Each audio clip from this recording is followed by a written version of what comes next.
Sorry for the bother. The thing is, he began.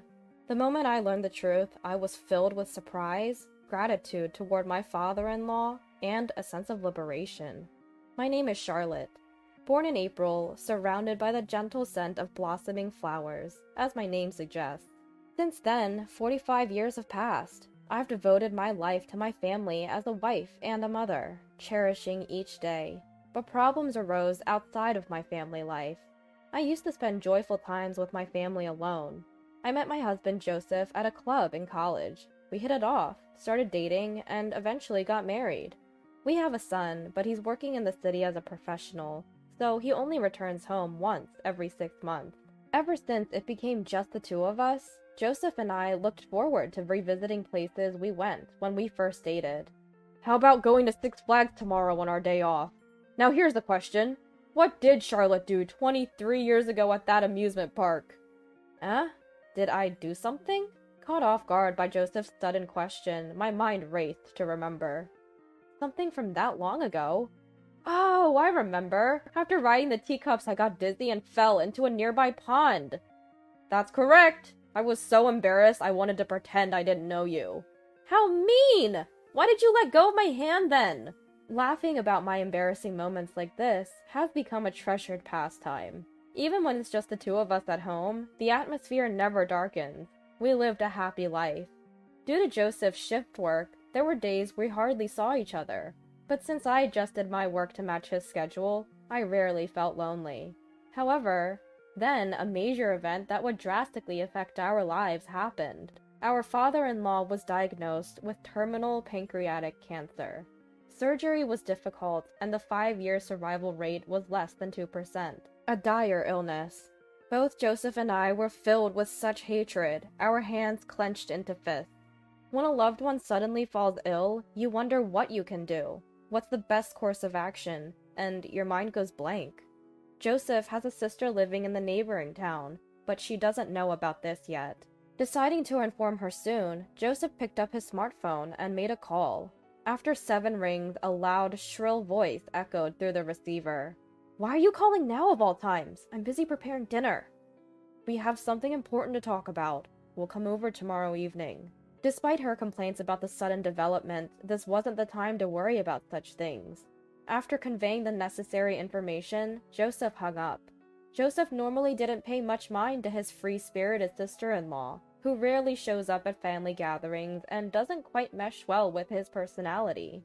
But this time, things were different. The next day, we hastily took the day off and headed to her house. When we rang the doorbell, her husband, not the friendliest of individuals, was the first to answer. He opened the door without changing his expression and looked at us with an intimidating stare. Not a pleasant feeling. In the living room, she cast a cold glance at us. Despite not having seen each other for 6 months, she treated us worse than strangers. Amidst this, Joseph fixed his intense gaze on her. Then, as he informed her about their father's illness, she uttered unbelievable words from her mouth.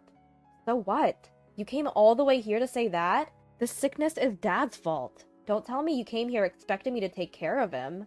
Instead of expressing sadness about her father's illness, she seemed more concerned about avoiding any inconvenience to herself. It was my first time seeing a daughter look down on her father, who didn't choose to get sick, and I felt embarrassed for her as a fellow human being. My anger peaked, and even my parents, who had planned to talk calmly, were getting worn down. That's too much. You're his daughter, aren't you? Even though a loved one is suffering, you can be so indifferent? If the roles were reversed, you would definitely be upset. I thought she would reflect a bit on what I said and quiet down, but I underestimated her. Don't talk nonsense! There's no rule that says I have to look after him because I'm his daughter. If you're so concerned about it, why don't you do it? Joseph is his child, just like I am.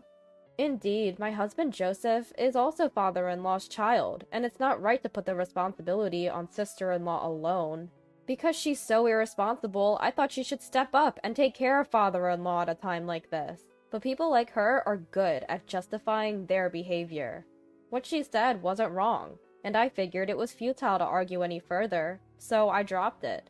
Although we were reluctant to leave father-in-law to sister-in-law, who clearly didn't want to deal with this, We, as a working couple, didn't have the time, unlike sister-in-law, who was a housewife.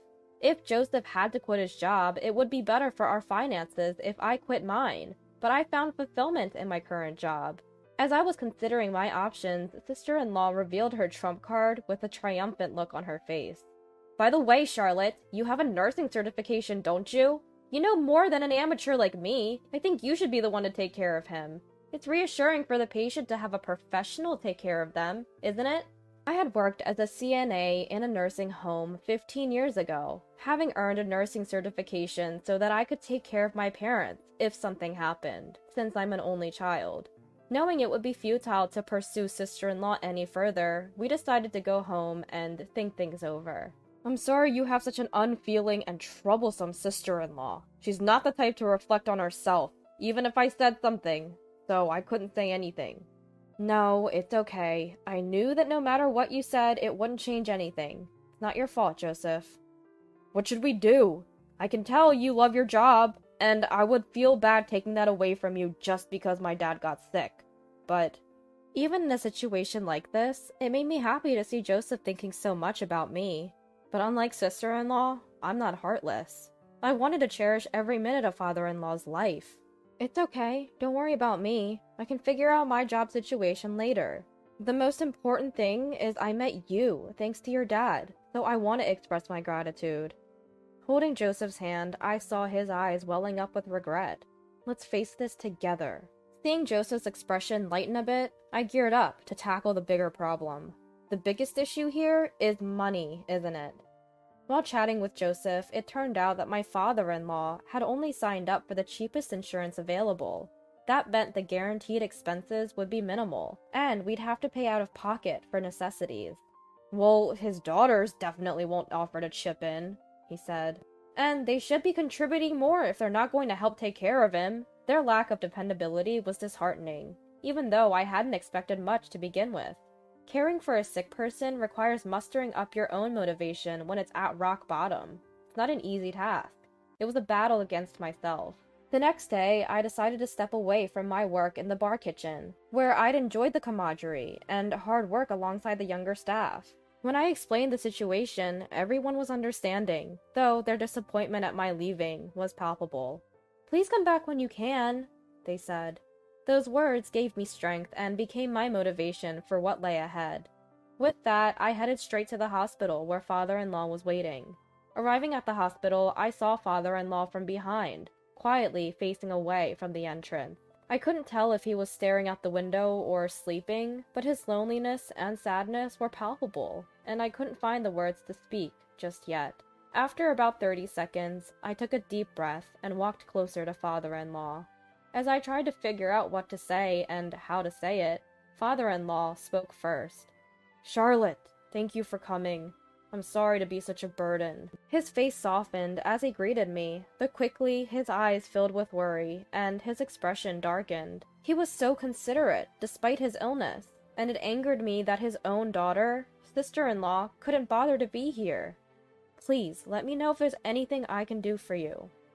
I knew I couldn't understand the pain of his illness, but I wanted to support him as best as I could. Once I'd finished my morning chores, I'd take a 40-minute journey to the hospital each day. I'd always driven to work, but now I opted for the bus to maximize my time with father-in-law, even if it meant cutting into my sleep. The bus rides were soothing, providing a brief respite and rejuvenation for the challenging days ahead. As I watched father-in-law's vitality diminish day by day, I devoted my heart and energy to making him comfortable. The medical procedures, including IVs and medication, were necessary, but not simple. Unlike a routine IV for a cold, a catheter had to be placed near his heart via a surgical incision below his collarbone. The sight was distressing, but it was the best we could do for father-in-law, who wasn't a candidate for surgery. "Try this," I offered, handing him a Walkman. Father-in-law loved karaoke and had even won local competitions with his amazing voice. He used to practice daily by singing along to his CD player, but his hospitalization had put an end to that. Wanting him to keep his passion for music alive, I loaded his favorite songs onto the Walkman as a gift. He immediately put on the headphones and pressed play. His face instantly brightened. I thought I wouldn't be able to listen to music anymore. Thank you so much. Now I have to win another karaoke competition when I get discharged." Seeing father-in-law smile, I felt a bit relieved. Even amidst the unfamiliar hospital atmosphere and daily tough treatments, father-in-law never complained. In fact, he was more worried about me. "Sorry for causing you trouble and expenses. I wish we had traveled more with you and Joseph. I've always wanted to go to that place." Then he took out his mobile phone and showed me a picture. There, countless lavender flowers were blooming in all directions. Wow, that's beautiful. "This place used to be nothing but fields, but after urban development, it turned into such a beautiful spot. This flower is my favorite." Seeing father-in-law's eyes sparkling, I wanted him to get better even more urgently. From then on, I decided to stop by a florist before going to the hospital for father-in-law, who loved flowers. "After you left, I felt lonely, but having flowers around changes things. I found myself talking to the flowers, and the nurses looked at me like I was strange." We had a good laugh over this. 2 weeks later, a feeding tube was attached to father-in-law, who had been eating normally until then. You could visibly see his body turning more yellow. His voice, calling my name, lost its energy. I had to suppress my fear and act strong, which was tough. I hadn't expected him to become bedridden in just 2 weeks after the cancer diagnosis. I was painfully aware of the dreadfulness of the disease. I wanted to say, "Stay strong, Dad," but I knew he would be the most frustrated. He probably didn't want to admit that he was weak, and would be blaming his body for not listening to him. His smile, showing strength at times, was a saving grace for me. I would often excuse myself to the restroom, unable to hold back my tears. I'd wash my face with cold water to cool my flushed face, and then return to his room. Joseph also spent some quality father-son time with him, during his breaks or on his days off. I would enjoy some quiet time alone at a cafe in the hospital during those moments. Father-in-law, who was always kind to me, seemed even happier when talking with his son. So I decided to give them as much time together as possible. An hour later, when I returned to the room, the two were discussing insurance money. "I want my modest insurance money to go to Charlotte, who's taking great care of me," father-in-law said, turning towards me. He had changed the beneficiary to ensure that I would get the money in case something happened to him. That's when the hospital room door flung open with a bang, and sister-in-law stormed in, hurling abuse. "I heard your conversation. Why did you change the beneficiary to her? It used to be me. Change it back immediately, or I'll spread the word that you're the worst father ever." Both Joseph and I couldn't believe the childish words she was saying. However, to our surprise, father-in-law defended sister-in-law. "All right, I got it. If you feel so strongly about it, I'll change the beneficiary back to you. But in return, promise me you'll stop saying hurtful things to Charlotte. She's the wife of my beloved son, Joseph. I won't tolerate her getting hurt, no matter what happens." Perhaps sister-in-law really loved money, to the point of obsessing over it. It wouldn't be an exaggeration to say that's all she thought about. Once the father-in-law said that, the sister-in-law nodded quietly and left the hospital room. I wanted to follow her out of disbelief, but was stopped by my husband and the father-in-law. So I reluctantly sat down on a chair in the room. However, I couldn't help but notice something off about their behaviors, leaving me with a big question mark floating in my mind. "Hey, why are you guys laughing?" In response to my question, my father-in-law began to explain the truth between chuckles.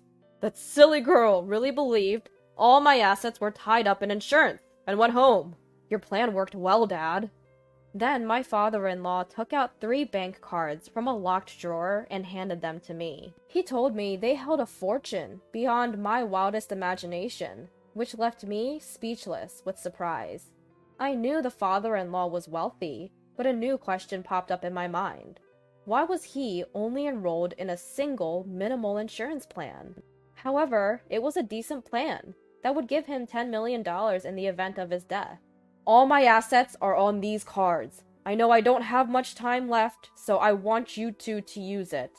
I'm sorry for all the expenses I put you through, with my hospital bills, flowers, and clothes." No, the money we spent isn't a big deal at all. We can't accept such a huge sum, it would feel like a punishment. Just take it as a token of gratitude for taking care of me. And remember, keep this a secret from her. It seemed that just like us, the father-in-law didn't think highly of the sister-in-law due to her selfish behavior and lack of family consideration. That's why we had decided to leave her only the bare minimum if anything happened to him. Won't you accept my offer? Faced with their earnest gazes, I found it hard to refuse. I felt guilty, but agreed, nonetheless. 2 weeks later, in accordance with the father-in-law's wish to spend his remaining time in a more home-like environment, receiving palliative care, we moved him to a hospice. We contacted the sister-in-law just in case, but her only response was a curt, "Good for you." It was truly an eye-rolling moment. Despite the sister-in-law's absence, the warm conversation between the three of us continued. "I'm sorry for causing you trouble with my secret, but there's one more thing. Did you know my father was Martino Aaron?" "What? You mean the famous singer? I've seen him on the hit nostalgia song show." "Are you serious? That's news to me." This was big news. Even Joseph didn't know. Apparently, it was not public knowledge that the father-in-law was Martino Aaron's son. He was a secret child, and because Martino Aaron was a public figure, it was kept under wraps. However, Martino Aaron apparently doted on the father-in-law behind the scenes and shared his wealth with him before he passed away. "When I'm gone, go here." Saying that, the father-in-law handed us a piece of paper. It only had an address written on it, and we had no idea what it was about. He kept evading our questions for more details. A month later, after living his final days at the hospice, the father-in-law peacefully passed away. "Father-in-law," I sobbed, calling for him one more time, but there was no answer. Gratitude welled up in me for how he had always treated me like his own daughter, and tears streamed down my face like a waterfall. As we stood by father-in-law's side, leaning on Joseph for support, we watched the doctor and nurses do their work. At the funeral, sister-in-law arrived and began crying loudly. A stark contrast to the attitude she had shown us previously. She was talking to the attendees as though she cared deeply for her father. I wanted to tell everyone that all sister-in-law wanted was money, but doing so wouldn't make father-in-law happy. So I decided to think of sister-in-law as a stranger, which somewhat eased my mind. Of course, after the funeral, sister-in-law didn't interfere with us, and we didn't bother with her either. A week after father-in-law's passing, Joseph and I headed to the location written on the piece of paper father-in-law had given us. The sight that met us was astonishing. "What is this?" Both Joseph's and my voices overlapped. Before us stood an enormous, opulent mansion like nothing we'd ever seen before. Unsure of how to proceed, we decided to walk around the vast gardens first. A woman emerged from the house, and I was so surprised I fell backwards. I'm sorry, I didn't think anyone was here."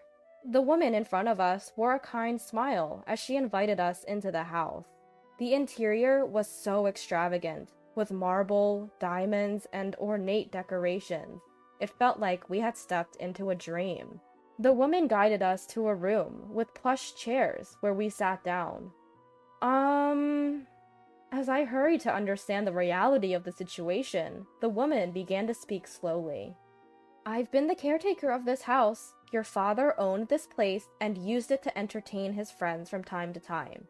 Every time someone would visit, I would come to assist. However, there's no longer a need for me to come here.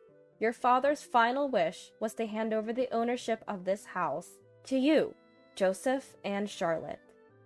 After saying this, she handed us a set of keys, a map of the house, and a notebook detailing the location of various valuables. She added, "I'm glad to have met the people your father treasured the most. I wish you happiness." After these words, she left. 2 hours of investigating later, we found a letter from father-in-law in a desk drawer in the study. The letter stated that we could live in or sell the house as we wished. There was no way for us to express our gratitude to father-in-law, who left us not only a fortune, but also this grand mansion, as he was no longer with us.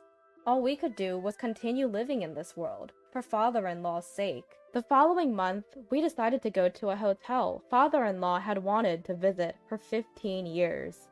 On our way, we played father-in-law's favorite music and spoke to a photo of him. Father-in-law, we're finally going on a trip together. Let's have a blast today, I said. Suddenly, a leaf fell and stuck to our car window, shaking lightly. It felt like father-in-law had answered us, which made me happy. 3 hours later, we arrived at the historic hotel father-in-law had spoken of, nestled in a quiet spot surrounded by peaceful nature. Photos of several past presidents adorned the walls of the hotel, signifying its recognition and importance. After we were shown to our spacious room, we sat down on the sofa, savoring the welcome drinks and fresh fruits. It's been a while since we've been able to enjoy a leisurely trip like this.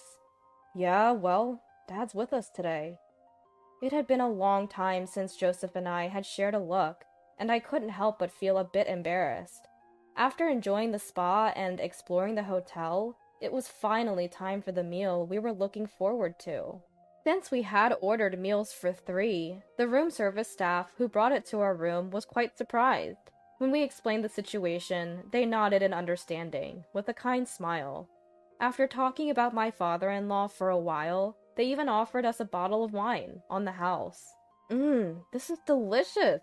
Just what Dad would say, I mused. Being an infrequent drinker, I got tipsy that day, until my memory blurred.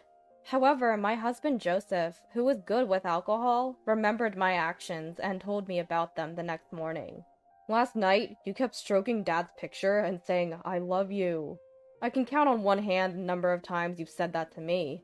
I was a bit envious of Dad, he said, laughing. We shared this humorous anecdote as we drove along a different route than the day before. Oh, here! There, lavender was blooming as far as the eye could see. There was no mistake. This was the place my father-in-law had shown us in the photo. Embraced by the gentleness of the lavender color, I felt invigorated, not just entrapped in sadness, but eager to face forward. Dad told me once that Mom used to gaze at the lavender a lot before she passed away. Realizing that my father-in-law had brought us here out of love for his wife touched my heart deeply. Since then, we've started bringing lavender to the grave. The lavender has become a precious flower for our family, warming our hearts and bodies. Once we returned to our normal lives, we started spending our weekends in the luxurious house my father-in-law left us. Thanks to this, every week felt like a vacation. My love for Joseph deepened, and my gratitude to my father-in-law overflowed. I can't count how many times I wet my clothes with tears of joy. Fast forward a month later. It was a weekday around 7 p.m. After Joseph came home and took a bath, I was preparing dinner when the doorbell rang. When I checked the monitor, I saw my sister-in-law. She rarely comes to our house. I wanted to pretend we weren't home, but with Joseph's car in the driveway and the lights on, that wasn't possible. As I was hesitating, the impatient sister-in-law began to pound on the door. Worried about the neighbor's eyes, I turned off the stove and hurried to the door. As soon as I opened the door, my sister-in-law started yelling before the door fully closed. "Where the hell are you two on the weekends?" It seems she came to our house over the weekend, but Joseph and I were not there. I couldn't tell her why, so I remained silent, while she glared at me threateningly. All right, come this way." I didn't want her lingering at the front door, so I led her to the living room, intending to let Joseph handle her. Just then, Joseph, fresh from his bath, came to the entrance, and I sighed in relief. "Sis, what brings you here around dinner time?" I appreciated Joseph's forthright approach as I watched the two of them. He led her to the living room, and the conversation continued. "I came to light incense for Dad at the family altar over the weekend, but you two were nowhere to be found." Her self-righteous tone still irked me. Then, out of the blue, Joseph dropped a bombshell. "I actually spend my weekends dating Charlotte, trying to pass on all the love that Dad gave me. Sorry if this doesn't sit well with you. A sister who has to deal with her husband being lovey-dovey with another woman." My voice and sister-in-law's overlapped in shock. What? Sister-in-law was visibly shaken by this unexpected revelation. There's no way! What are you talking about? There's no way he could be interested in any other woman but me! Immediately after, Joseph took out his mobile phone from his pocket and showed a picture to sister-in-law. Curiosity piqued. I peeked at the photo, and sure enough, it was sister-in-law's husband, arm in arm with another woman. Sister-in-law's fury and sadness reached a peak, and she seemed to stop caring about me and Joseph. As soon as she got the picture forwarded from Joseph, she stormed off. The next day and the day after, when I asked Joseph, who didn't talk about sister-in-law, what happened to the couple, he said he didn't know because he had blocked sister-in-law's contact. I don't consider her a sibling anymore. All I want is to live a peaceful daily life with you. Fast forward a month. While out shopping with Joseph as usual, we bumped into a neighbor from where sister-in-law lives. Apparently, the sister-in-law couple was in the midst of divorce discussions, with the husband completely out of love with sister-in-law, and a reluctant sister-in-law still not wanting to split, despite the infidelity. As much as it sounds like a tough situation, I've decided to stop worrying about sister-in-law and just focus on living my own life. As long as I have Joseph, I have nothing to fear. Father-in-law always used to say, the key to happiness is to laugh a lot and sing out loud. I'm going to go back to my old job soon, but I plan on adhering to father-in-law's advice and enjoying life to the fullest, even for father-in-law's sake. Joseph and I both love to sing, and we've promised to participate in a karaoke competition together. Our goal? To make it to the same podium that father-in-law did, to reach the top. As we let our singing voices resonate towards the heavens,